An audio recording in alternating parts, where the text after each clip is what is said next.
Hey everyone, it's Monday. It's the start of a new week. It's great to be with you. Here's your Monday morning fuel up for all of the mothers out there. Hope you had a fabulous weekend and that you were celebrated for everything that you do and the difference that you make. Thank you so very much and a happy belated Mother's Day to all of you. All right, so we start a new week. It's the chance to focus on what we get to do, not what we have to do.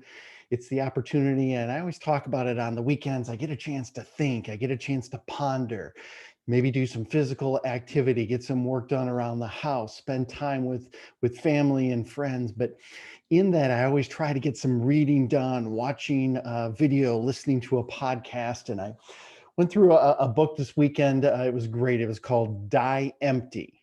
And I know you're saying, oh, hey, thanks, Michael. What a great way to start Monday motivation, die empty. But let me explain. It's die empty, unleash the best work, your best work every day by Todd Henry.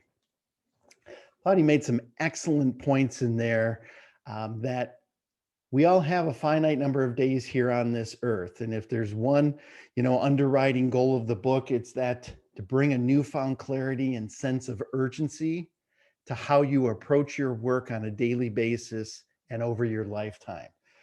And then he went on to explain some different traits. But one thing I wanted to talk about is he talked about mediocrity.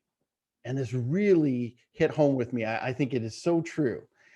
Mediocrity doesn't always mean underperforming. It's a sliding scale and a state of mind. It means settling in and succumbing to stasis. Mediocrity comes from the Latin word medius, meaning middle, and ocris, meaning a rugged mountain.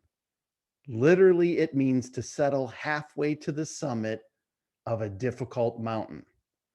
It's a compromise of abilities and potential, a negotiation between the drive to excel and the biological urge to settle for the most comfortable option.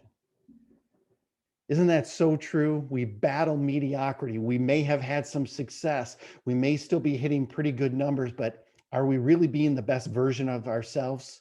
Are we really adding value to others that we could? It really made me think, and I hope it makes you guys think this week as we go out there and start a new week. What can you do to battle mediocrity? And then he talked about, you know, you've got to focus on being what he calls a developer. And a developer is that you have the traits of mapping, making, and meshing. And let me go through those quick three, and then we'll wrap up for today. Mapping, having a clear vision of what you're up to, knowing your mission, and choosing your battles wisely. Making, actually doing the work with urgency and diligence every day. And meshing, developing your skills so that you're always growing. Be a lifelong learner, always growing. And he shared a story. He said, what if today you knew that there was going to be a reporter from the moment you woke up until the moment you go to sleep tonight, and they're going to record everything that you do. And that's going to be your written testimony when you pass from this earth. How would you approach the day? Would it be different? Would you have gotten up a little bit earlier? Would you have exercised? Maybe would you have eaten a little bit better? Would you have reached out to some other people? Would you have fostered those relationships? Would you have spent some additional time with family? Let's go out there and let's get out of this mediocrity. Doesn't mean you're underperforming. Maybe it's just you're not being the best version of yourself. Let's make it a great week. Have an incredibly blessed day. And let's break through and shatter all of that mediocrity in our lives.